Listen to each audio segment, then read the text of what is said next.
Hey, yo, YouTube, what's good? It's your boy, Rod. Y'all know what it is. Back at it for another fire reaction.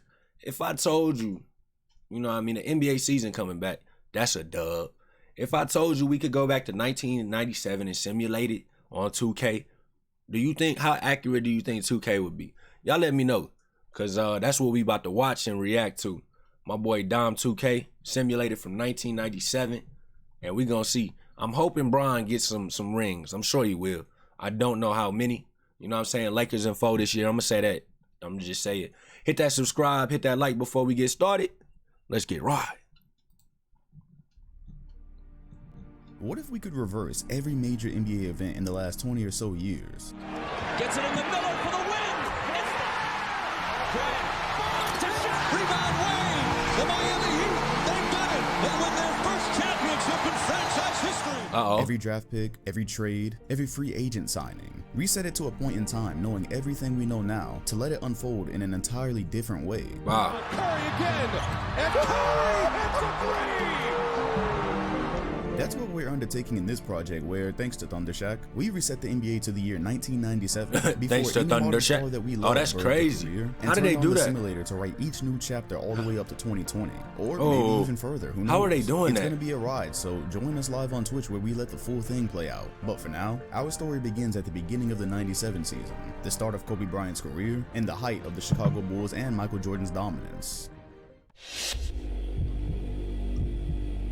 The first milestone of this season came on an early evening in November in the random Bulls and Pistons matchup. This is where we confirmed that Grant Hill was what traditional sports media outlets would refer to today as a bucket. He went tit for tat with Michael and actually came out on top of this. Grant Hill would have been a GOAT. MJ took personally. Yeah. On Grant Hill's side, stuffing the stat sheet and carrying a below average team would become his staple, solidifying his well-known status in our eyes as the LeBron before LeBron. In any case, this was exciting because Reggie Miller? The East wouldn't be total trash after Michael Jordan retired. Another precursor for future success after Mike was the shocking performance of the young Shaq-less Orlando Magic. In this universe, Penny Hardaway's body doesn't fall apart the minute Shaquille O'Neal leaves, and Ronnie Cycler comes in and fills in for Shaq and becomes what traditional sports media outlets today would refer to as a force. In any case, this Magic roster was built for success. A duo of point guard, shooters on the wing, a great big in Horace Grant. So the only thing they were missing was Shaq, which is certainly still devastating. But with the healthy Penny Hardaway, this season would probably went crazy about the changing of the guard and Penny and Grant Hill carrying the Eastern Conference after Michael Jordan. Nevertheless, Chicago would still relatively remain on top as they easily ripped off 62 wins, which was good enough for second in the Eastern Conference. However, nobody could pull the narratives and call this league or this conference watered down, as aside from the regular villains such as the Miami Heat.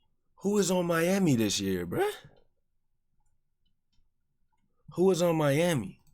Indiana Pacers and Knicks, the young blood of the conference was already advancing rapidly. Allen Iverson would take Rookie of the Year honors, averaging 28 points and 8 assists. I thought I did. Leading the 76ers to 56 wins. Yeah, I thought I got banned for Pacers real. and Knicks, the young blood of the conference was already advancing rapidly. Allen Iverson would take home Rookie of the Year honors, averaging 28 while leading the 76ers to 56 wins. That would go on to be amazing for his legacy when the narrative started 20 years later. The Detroit Pistons would now be 4th seed behind Grant Hill winning MVP. Damn. So despite Michael Jordan making it a point to punish him in each of the last 3 matchups after that first game, in this universe, the narrative that a player as great as Grant Hill didn't have any help actually worked, and the Orlando Magic behind a healthy Penny Hardaway would win nearly 50 games without Shaq. So on all the morning shows and newspapers, the narratives that Shaquille O'Neal had carried Penny Hardaway simply couldn't exist, especially when looking at the Western Conference. Upon Shaq's move to LA, he could only muster up 46 wins out of a relatively more talented roster. So that's without Kobe? Would likely be decided by the performance in the playoffs. Speaking of the playoffs, the Western Conference seemed pretty dry cut. The Houston Rockets, sporting Hakeem Olajuwon, Charles Barkley, and Clyde Drexler, not only had a more talented team than the rest of the conference, but they were the only team to should have won a title. Games. They should have won a title. The usual suspects, such as the Seattle Supersonics, who were the defending champions of the conference, the Utah Jazz, who had yet to make a finals in this universe, and then some younger teams such as the Suns, Blazers, Kings, and the most interesting of which, the Minnesota Timberwolves, who came in as an 8 seed, sporting what seemed like a young big three between Stephon Marbury, Kevin Garnett, and Tom Gugliotta.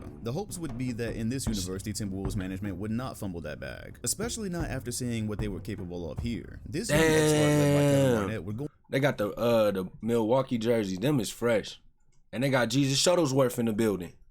bag, especially not after seeing what they were capable of here. This young upstart led This by shit Kevin like a Garnett movie. would go on to nearly break Hakeem in the best of 5. They got close, but veteran experience would prevail as Houston would take it in Game 5. Right below them in the bracket, the dominance of Shaquille O'Neal would send Karl Malone home hunting in a 3-game sweep. Also, as we would come to learn, this young Lakers team had the making of a super team, as Shaquille O'Neal was flanked by Nick Van Exel and Eddie Jones, with Kobe Bryant on the bench getting ready to replace Jerome Kersey. Van Exel would go on to be so good, in fact, that he would earn multiple nicknames such as Quick Van Exel and Nick Van Excellent. Nick the in Quick. a battle between 2 of the better younger teams in the conference, Rasheed Wallace would go on to prove that he absolutely had a future as a piece to a championship team one day. However, the roster around him would need to patch a few holes. The backcourt trio between Kevin Johnson one day. However, the roster around him would need to patch a few holes. The backcourt trio between Kevin Johnson, Jason Kidd, and Steve Nash was just enough to get them by in 5. And the Supersonics, being the defending conference champions, would make quick work of the Kings with no help from referees. On the east side, the Miami Heat would, unfortunately it seemed, get stuck playing a false A seed in the Indiana Pacers. And losing 3 games to that squad seemed more than feasible after a hotly contested Game 2. Mark Jackson would go on to steal a lazy inbound pass and add to the lead, and some in attendance say he could be heard muttering to himself, "Mama, there goes that man." Unfortunately, too many of the Pacers players would go on to leave their hands down, propelling the Miami Heat to a 3-1 series victory. This is tough, bro. Between Detroit and New York, and one of the league's next cash cows in Grant Hill would have a chance to take a giant step forward, especially given that he actually had 2 healthy ankles. Unfortunately, as had been proven in the playoffs so many times, one man was not going to take down an excellent team, which New York was, and then add on the heckling of Spike Lee, and New York was able to make pretty quick work of this series. Morning sports shows in Detroit would go on to say that Grant Hill had no help and that the loss could not be held against his legacy, especially because he was young. Below them he was an MVP too. Seeded series, as the better team in the Orlando Magic was 6th, and the very young and sparse roster led by Allen Iverson came 3rd. How much did AI drop? No time asserting the dominance as they would win both of Philadelphia's home games, and although Allen Iverson would do everything in his power to make it a series, Ronnie Cycli, who would seem like a meme in a different era, turned into a double-double machine next to Penny Hardaway. He was also extremely disrespectful, and not just because he was taking everybody's girls. So he would go on to help this Magic roster be enough to safely win this series 3-1, but not before Penny Hardaway nearly selling the momentum of the series, doing his best to channel his inner Nick Anderson, who was often standing right behind him. In any case, league officials were extremely pleased to have a nice battle between Penny Hardaway and Allen Iverson, as it was a show of good faith that after Michael Jordan's retirement, they likely wouldn't have to be this version of the game in the finals from the Eastern Conference. And in the bottom series, Michael and the Bulls. Y'all, these graphics is crazy. This gotta be PC mods, but it look crazy, bruh. Shout out to y'all, all the modders that be really putting, I don't know how y'all do it. This is crispy, bro. Getting 8 seed level teams in the finals from the Eastern Conference. And in the bottom series, Michael and the Bulls made quick work of the 7-seeded Hawks, motivated by the exhaustion from hearing about his potential replacements. The second round would kick off with narrative wasteland in the view. Shaquille O'Neal would get a crack at one of the only players that could get under his skin in Hakeem Olajuwon, who also happened to be the man responsible for dominating Houston winning that him just 2 years earlier in the NBA Finals. He would also get a crack at Charles Barkley. Both of them being ringless, it was a chance to kickstart the battle for who would get to talk the most shit on a TNT panel 20 years down the road. The Rockets would jump out to a quick 2-0 lead on the young Lakers team, clearly wasn't ready. like the best team in the conference and the more experienced team here. However, going back to LA, everything had seemed to change. Nobody knew it until the final buzzer though. With under 30 seconds to play, Hakeem had seemingly got the best of Shaquille O'Neal once again in a marvelous block in a sequence that seemingly had led to a tie game. However, due to a lack of spatial awareness, the shot would only count for 2, and after some back and forth with free throws, the Lakers would go on to barely hang on and steal a game. And in the follow-up, the Lakers would improbably tie the series, as Nick Van Exel would absolutely cut up a man by the name of Baloney. At first, it seemed like a cute little run spurred by the home crowd, but then shit got real as Van Excellent would lead LA to a win on the Rockets' home floor, untying the series and giving them a 3-2 lead heading The Lakers about to pull this off? This young Lakers team, with a 99 potential players sitting on their bench, was primed to make the Western Conference Finals by taking out the best team in the conference. Game 6 would become a certified hood classic, as the team's horns would remain. Hold up. LA Lakers, it's a tie game. If they win this one, hold up, do it keep going? Why I say the Lakers won? Game 6 would become a certified hood classic, as the team's horns would remain locked, forcing an overtime period. It was an affair that remained wholly unclear until the final moments in which Hakeem Olajuwon not just drew an and won, but a flagrant foul on none other than Shaquille O'Neal. The quickness caught a tired Shaq off guard, and the Rockets were well on their way to victory. Doing everything possible to avoid a Game 7 on Houston's home floor, Quick would draw in Houston's defense and lace a perfectly placed pass to Eddie Jones in the corner for the tie. Unfortunately for LA, Nick was just a little too quick, and the man that he'd been dominating for the better part of 3 straight games. Ain't no way. Clutch. Ain't no way. The pass to Hakeem, Ain't no way. Back off, and Maloney would knock in the biggest shot of the series, sending Houston to victory, effectively earning the M back in his name. Game Shout 7. out to Charles Barkley as well, as he had seemingly known the bullying that would take place many years later if he would show up ringless, especially in a series lost to Shaq. Unfortunately, this would not be one of the facilities with a happy ending. Shaq was gonna get these carry narratives off one way or the other. With under a minute to go, the baby Lakers would shock the world and take the lead for good, on Houston's home floor nonetheless. They'd done it, behind what was solidifying itself as a legitimate duo in Nick Van Exel and Shaquille O'Neal. They'd officially denied the Houston Rockets a chance at 3 titles in 4 years, and would await the challenger that would emerge between the Sonics and Suns, which to most people meant that Shaq was going to, in his first year, take this team to the NBA Finals. And Charles Barkley would be relegated to taking up the mantle of a future LeBron hater by cheering for any team and or player that would face Shaquille O'Neal in the future. So yeah, on this side, the Suns never really stood a chance. The Sonics were the defending champions, and a 3-point guard backcourt really wasn't cutting it. Most people considered it a surprise that they'd gotten past Portland anyways. So 4-1. Defending champions? They ain't got no ring? Am I late? They must have been doing this. I ain't know they won a title. Oh man, I'm late. I'm gonna have to catch up. Cause it's 97. He said they done already. They saying Gary Payton and Sean Kemp got a ring. Am I tripping? Do they got a ring? Nah, they ain't got no ring. Gary Payton got a ring on the Heat, right? I might be tripping. Y'all let me know in the comments. In Seattle. However, on the eastern side, what a surprise. For Miami, they would live up to their first seed expectations and make quick work of the Knicks without a fight. Literally. Alonzo and Tim Hardaway. Okay, that makes sense. Game winner, which would tie the series and give the illusion that they wouldn't be dragged. However, in reality, the Heat would have plenty of rest waiting for the winner of the Bulls and Magic. A hotly anticipated series given that this had been the only Eastern team to defeat Michael Jordan during his Penny reign. and MJ? Penny Hardaway being the other player in Prime to take on the face of the league. Uninjured. However, it seemed just a bit premature. He wasn't ready. Jordan would dominate and the Bulls would take a 2-0 lead. Then the series shifted back to Orlando. Penny Hardaway's game-winning dunk in Game 3 was symbolic for obvious reasons, but then he did something very similar in Game 4 to tie the series. Okay, Penny. Showing shades of the young Lakers team across the conference, which brought upon talk of he would have been a GOAT. Magic and Penny NBA Finals, which of course would be highly marketable. Penny would then go on to turn in an extremely cheap performance in Game 5, while Michael Jordan would dominate and expectedly establish superiority. Except Penny would then go on in Game 6 to turn in a performance wise beyond his years and force a Game 7 in Chicago,